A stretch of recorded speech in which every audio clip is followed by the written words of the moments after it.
106.5. Son las 7:40. Vamos inmediatamente con el comentario de Eury Cabral, pero vamos a darle la bienvenida a doña Consuelo. Buenos días. Aquí tempranito. Ya va a ser. Gracias a Dios Todopoderoso, Jesús, mi Señor, mi Salvador. Como siempre, inicio con la palabra de Dios, 2 de Corintios 9:11. Ustedes serán enriquecidos en todo sentido para que en toda ocasión puedan ser generosos. Y por medio de nosotros, la generosidad resulta en acción de gracias a Dios. Dios nos prospera, nos da todo para que nosotros aprendamos a dar a los demás. Esa es la visión correcta del cristiano. Miren, quiero hacer un comentario a propósito de seguir manejando algunos aspectos económicos y sociales de lo que fue el discurso del presidente Luis Abinader y la actitud asumida ayer por el Partido de la Liberación Dominicana, que dio el primer paso de una oposición, digamos, una oposición firme y constructiva, como decía Charlie Mariotti. Pero antes quiero referirme a lo importante de un paso que se ha dado, que creo que va a fortalecer esta ruta que tenemos de recuperar el turismo en el más breve plazo posible. Y es que el papel que está jugando el embajador dominicano en Rusia, Hans Dannenberg, que es un hombre con una gran experiencia en términos diplomáticos en todos los sitios donde ha estado, cuando estuvo en la India, cuando fue parte del equipo de varios ministerios de relaciones exteriores que se han dado. Siempre ha sido un hombre sumamente formado, preparado, un oficial de carrera diplomática que sabe cómo manejar las cosas. Entonces ahora él está embajador en Rusia y esta semana se tuvo la información de una nota de prensa, la embajada dominicana en Rusia, que dice lo siguiente: en el día de hoy, o sea, el 16 de agosto, hemos recibido la grata noticia de la Oficina de Operación Rusa para el Control de Coronavirus, que dirige la viceprimera ministra rusa, Tatiana Guiloka, ha dispuesto la remoción de toda restricción en el flujo aéreo entre Rusia y República Dominicana para vuelos regulares y charter. Importantes medios rusos como la cadena TASS se han hecho eco desde tempranas horas de la mañana de hoy de esa noticia, la cual ha sido recibida con agrado por la audiencia rusa y por los viajeros deseosos de visitar nuestro país. La disposición permitirá que destinos turísticos de nuestro país como Punta Cana, Samaná y Puerto Plata puedan ser igualmente servidos por las aerolíneas rusas, tal como lo es ya el destino de La Romana, abierto desde el pasado 9 de agosto, tras un decreto del principal órgano ruso para el manejo de la pandemia.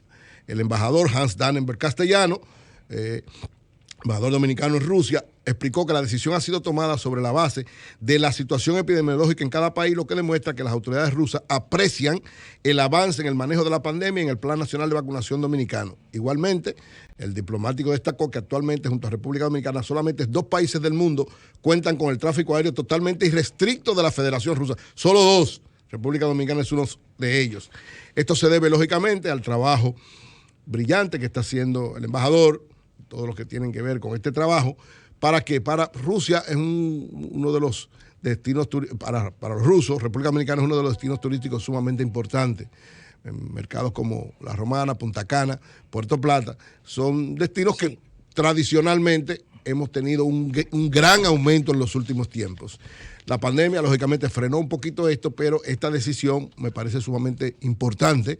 Felicito al embajador Hans Dannenberg y a todo su equipo, y felicito a la Cancillería por esta visión que todos han tenido, son parte de un equipo, para que este tipo de cosas puedan consolidar la recuperación del turismo. República Dominicana es una potencia mundial, una potencia latinoamericana, un referente importante de lo que tiene que ver con el turismo, y uno de los elementos importantes que va a tener cuando ya hayamos superado, vamos a convivir con COVID por mucho tiempo, pero cuando hayamos superado los efectos más graves, más directos del COVID, va a haber, desde mi punto de vista, un deseo de todo el mundo de recuperar una parte de ese tiempo perdido, y el turismo se va a convertir en una de las industrias, en uno de los servicios, en uno de los elementos de mayor importancia del comercio mundial, y ahí estaremos nosotros. Por eso estar preparado en todas las áreas, por eso estar preparado en todos los niveles, y esta decisión de Rusia de quitar toda restricción para viajar a República Dominicana es un paso sumamente importante. Así que felicitaciones a Hans Dannenberg y todo su equipo. Miren, por otro lado, el PLD de ayer, con esta rueda de prensa que valoro, creo que fue muy acertada, muy bien manejada, con argumentos bastante precisos, porque cuando se trata de responder a un presidente o a una persona de una connotación de importancia en la nación dominicana, usted tiene que ser preciso, claro, en torno a las cosas que plantea. Y sobre todo, darle la connotación que se le dio ayer, es decir, es el principal partido de oposición que asume su rol, que además se le estaba exigiendo hacía tiempo. Así es. Hace tiempo que, lógicamente, el PLD maneja en función de su criterio. Su criterio es tal vez esperar un tiempecito, porque están en un proceso interno, han pasado por muchas situaciones, pero lo que se creía, y creo que con esto se rompió esa imagen en el día de ayer, lo que se pensaba era que el PLD tenía miedo que le siguieran metiendo gente presa y por eso no hablaba. Esa era la imagen que quería meter. Ah, no, como el PLD le están cogiendo gente presa y no habla. Y desde el principio, ese partido dijo, bueno, nosotros cada quien que asuma su responsabilidad, pero y además no es verdad que el PLD fue que robó, que el PLD fue que mató, estafó. Si alguien del PLD asumió alguna conducta incorrecta, es ese alguien el que tiene la responsabilidad, porque que yo sepa, los estatutos del PLD no dicen que hay que robar, todo lo contrario. Entonces, pero faltaba una acción, lógicamente, había que esperar, porque habiendo salido de una división, había una serie de situaciones que había que readecuar, consolidar una organización, consolidar una dirección, consolidar un vocero, consolidar una serie de elementos, y ayer, digamos, fue la culminación o el inicio de este momento que es tan importante, porque miren, el PLD ha demostrado dos cosas importantes en la historia de la República Dominicana. Primero, que sabe gobernar, lo demostró. Independientemente de lo que usted piense, lo que usted diga, todo, pero desarrolló este país y lo convirtió en otro país. Sabe gobernar. Pero también el PLD sabe hacer oposición. O sea, históricamente, el partido que mejor oposición ha sabido hacer es el Partido de la Liberación Dominicana. Históricamente. Recuerden la oposición del PLD a los gobiernos de Jorge Blanco, a los gobiernos de Antonio Guzmán y a los gobiernos de el doctor Balaguer en la etapa de los 10 años. Es decir, el PLD era un partido con visión, con claridad, con posiciones firmes, con un equipo de técnicos preparados para decir, mire, nosotros criticamos esto, creemos que se debe hacer de esta forma. O con la experiencia ahora, después que ha sido gobierno, de decir, bueno, nosotros lo hicimos de tal manera y creemos que era más correcta que la que se está haciendo ahora y vamos por esta línea. Es decir, tiene esa fortaleza histórica desde el punto de vista del desarrollo de la República Dominicana. Muchos dirán, bueno, pero el problema es que ahora el PLD está dividido porque se fue una parte para la Fuerza del Pueblo. Pero bueno, digamos que la Fuerza del Pueblo también tiene ese aval, ¿verdad? Para que no peleemos. No fue la Fuerza del Pueblo. Ayer, quien dio la connotación de principal partido de oposición y además una actitud responsable desde mi punto de vista, porque ¿qué hizo? Evaluó punto por punto lo que son los elementos fundamentales del discurso del presidente Luis Abinader y dio datos, dio informaciones e hizo análisis que usted puede estar o no de acuerdo. Usted puede decir, no, eso no es así. Ahora, no habló mentira y cada cifra que dio tiene un aval del propio gobierno, ni siquiera de ellos mismos. O sea, no es una cosa inventada por ellos, sino datos precisos, concretos. Por ejemplo, una de las cosas que aclaró, porque ha habido una discusión sobre el problema de la deuda, perfecto, no son 11, no son 13, no son 14 mil millones de dólares que ha cogido prestado el gobierno, que en realidad es así, son alrededor de eso. Ahora, hay una parte, y eso lo explicó en un primer momento, lo quiso explicar el ministro de Economía, Planificación y Desarrollo, pero dejó como una nebulosa. Pero el PLD ayer lo hizo muy claro, 8.200 millones de pesos es la deuda neta. Neta significa, como explicó ayer Jaime Aristi aquí, es la que se tomó, no para pagar intereses de la anterior, sino la nueva. 8.200 millones de dólares.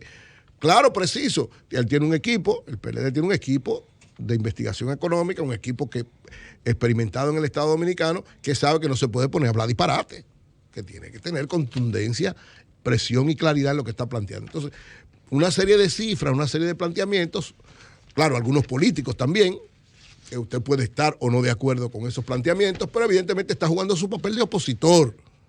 Pero el centro de los planteamientos que hizo tenían y tienen solidez y lo convierten en este momento, digamos, en un partido que de alguna manera es necesario para la democracia dominicana, porque, señores, la democracia se debilita en la medida en que se debilitan las organizaciones políticas que son parte del funcionamiento de ese sistema democrático. La fuerza de la democracia es la diversidad. Esa es la fuerza de la democracia.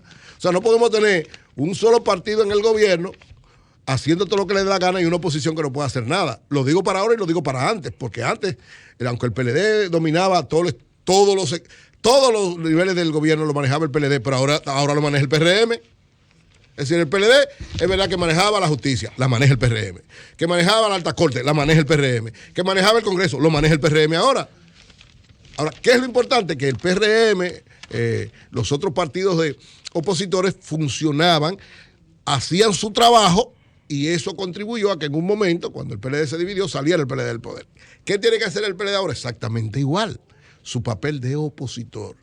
¿Qué significa ser un partido opositor? Primero, un partido que hable en función de la experiencia que tiene como Estado. O sea, el PLD no puede venir a decir disparate, porque tiene una experiencia de 20 años, 24 años, qué sé yo, todo el tiempo que usted quiera, gobernando, y esa experiencia no puede ponerlo ahora como un loquito viejo.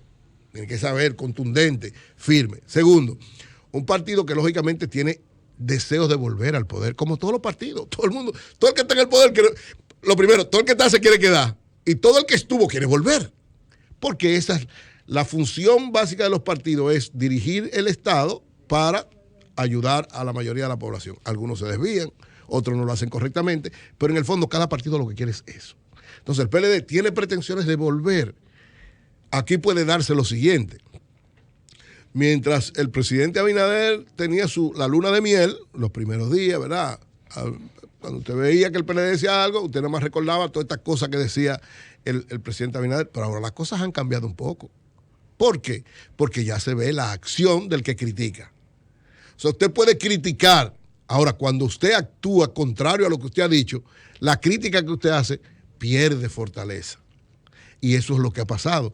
Y si el PLD sabe manejar eso correctamente, seguirá fortaleciéndose como organización, como partido referente, en la medida en que el gobierno incumpla y el PRM con lo que prometió o con lo que quiere hacer. Porque, señores, de verdad yo lo reitero, el discurso del presidente Luis Abinader fue un discurso de un candidato en campaña. O sea, no fue de evaluación del primer año porque no pudo evaluar nada. Lo que fue un candidato diciendo que va a hacer, voy a hacer, voy a invertir, voy a construir, Y eso fue el 16 de, eso debió ser el 16 de agosto del año pasado, pero no el 16 de agosto de ahora. Entonces, evidentemente que ante esto, y si se mantiene los niveles de poca operatividad del gobierno, porque señores, este gobierno no ha sido capaz de invertir ni siquiera, no ha llegado al 20% de la inversión pública que tiene, no es que tiene que salir a buscar el dinero, es que lo tiene ahí. O sea, tiene el dinero en las manos y no ha tenido la capacidad para invertir ni siquiera un 20% de hacer inversión pública. Bueno, dirán, perfecto, porque estábamos en pandemia, que no sé qué, pero señores, es una cosa absurda, increíble. Muchos dirán, bueno, es por demasiadas regulaciones que hay en contrataciones públicas, no sé qué. Ajá, pero entonces ahí el discurso se cambia. Hay muchas regulaciones. ¿Quién puso todas esas regulaciones? El gobierno anterior. No fue este gobierno que puso esas regulaciones. Todas esas regulaciones y todas esas leyes que hay para ser transparente, invertir transparentemente, la puso el gobierno anterior. Entonces, algún crédito tiene que tener en ese aspecto. Entonces, en la medida en que el gobierno no satisfaga, no sea efectivo, en esa medida, si el PLD sabe jugar su papel opositor, se va, como decimos en matemáticas, se va a hacer algo directamente proporcional. O sea, usted va a ir bajando la popularidad y el apoyo del PRM y va a ir subiendo la popularidad y el apoyo del PLD y lógicamente del PLD o la Fuerza del Pueblo, el que mejor juegue su papel. Ahora, evidentemente, por lo menos en este caso, quien mejor manejó su papel fue el PLD. La Fuerza del Pueblo lamentablemente no supo, digo yo, manejar eso, o no quiso tal vez, pero el PLD empezó a asumir claramente su papel y yo creo que por ahí debe continuar. Esa es la orientación clara. Lo dijeron, una oposición constructiva, que lleve propuestas, que proponga a sus técnicos. Lo decía Charlie en la exposición que hizo. Desde el principio propusieron, sus técnicos podían ayudar, apoyaron el proceso de vacunación, apoyaron todas las medidas. Es decir, esa es la actitud de un partido opositor que quiere ser propositivo y constructivo para bien de la nación, pero firme frente a las debilidades de quienes se están gobernando. En esa ruta debe seguir el Partido de la Liberación Dominicana. Y finalmente, miren, yo he estado diciendo, y a mí me dolió, lo digo de verdad, que el presidente Luis Abinader ni siquiera mencionara a las pymes. Yo volví a leer el discurso entero a las pymes. O sea, yo lo volví a leer completo. Y dije, pero ¿cómo puede ser? No es posible. Es decir, pero ni referencia siquiera, ni mencionarla, y mucho menos acciones, ni del año que tienen, ni de la perspectiva siguiente. Porque si, bueno, no evalúa, que tal vez no han hecho nada, pero dice, bueno, vamos a tratar de salvaguardar, de evaluar, de ver las pymes. No, ausencia total. Y yo les voy a decir una cosa a ustedes, señores. Lo fundamental para la reactivación económica en la República Dominicana es el funcionamiento efectivo, dinámico de las pymes. Son las que más empleo generan. Más que todas las grandes, porque el 93, 94, 95% del sector empresarial de la República Dominicana es pymes. Es la que más riqueza produce. Es la que más impuestos paga globalmente hablando. O sea, hay una empresa que tal vez pagará más que 100 pymes juntas. Pero en sentido general, la fortaleza de una economía está en el funcionamiento claro y preciso de las pymes. Señores, ausencia total en el discurso del presidente Luis Abinader. Ni mencionadas siquiera. Entonces, eso es, desde mi punto de vista, un error grave que yo lo estoy diciendo. Desde que empezó la pandemia, mi discurso ha sido defensa de la pyme. Desde que empezó. ¿Por qué? Porque estoy viviendo junto con muchas pymes la situación de lo que está aconteciendo. Es decir, a las pymes, diferente a muchas otras empresas grandes o que tienen otro nivel de consolidación, a las pymes hay tres aspectos que la pandemia le dio duro, pero después de la pandemia, ¿qué duro? O sea, la pandemia le dio durísimo, hay tres aspectos. Pero después de la pandemia, ¿qué se ha sido duro? ¿Cuáles son? Impuestos locales y servicios tecnológicos unidos al problema del empleo. Son cuatro, tres, en principio cuatro, porque el engaño del aumento de salario lo que hizo fue profundizar más la situación de las pymes. Entonces, señores, con una situación como esta, la única medida, digamos, que parece positiva, que parece buena, fue la de liberar dinero del encaje legal para pasárselo a las pymes. Y yo he estado diciendo permanentemente, y hasta ahora nadie me ha respondido con datos. Yo estoy investigando porque no tengo tampoco los datos concretos, pero de una, digamos, evaluación en sentido general, se da cuenta que de la mayor parte de los 130, 140 mil millones que se han liberado del encaje legal para las pymes, señores, si un 20% ha llegado a las pymes, es mucho. Que no creo que llegue ni al 10%. Es mucho. Entonces, realmente no ha habido una ayuda. Bueno, me dirán, bueno, pero ahí está Promipyme. Señor, ¿usted sabe cuál es el presupuesto de Promipyme? El presupuesto de Promipyme me da pena. Aquí vino el director de Promipyme. Yo le dije, hay que pelear. Le dieron, creo que fue 500 millones, 600 millones. Para pyme, eso no es nada. Eso no es nada. Y ahora mismo ustedes vieron que en el discurso ni siquiera se destacó eso. Eso ni siquiera se destacó. Que el Promipyme esté auxiliando a una parte importante, digamos, porque está haciendo su trabajo, pero está limitado el recurso, no tiene recursos. Pregúntenle al director de la pyme. Él dirá, bueno, estoy haciendo mi trabajo, pero necesita recursos, porque una institución como esa sin recursos es buenos deseos, pero no es efectividad. Entonces, yo reitero, y es mi gran preocupación, mi mayor preocupación del curso que lleva el gobierno es su falta de un plan efectivo, claro, preciso y directo con la pequeña, mediana y microempresa. Y yo siempre lo digo, la quiebra generalizada de las pymes provoca una situación difícil, no solo desde el punto de vista económico, sino desde el punto de vista social y político. Es decir, la quiebra generalizada de pymes va a aumentar el desempleo, va a aumentar la marginalidad, va a aumentar la delincuencia, va a aumentar la marginación de la gente, va a aumentar la pobreza. Es decir, va a aumentar todos esos elementos que son, digamos, la posibilidad de una explosión social que nadie quiere y que a nadie le conviene. Ojalá que el presidente Luis Abinader y su equipo económico le den la real prioridad que necesita la pequeña, mediana y microempresa en este periodo post-COVID, que para ella es más grave que el que vivieron durante la pandemia.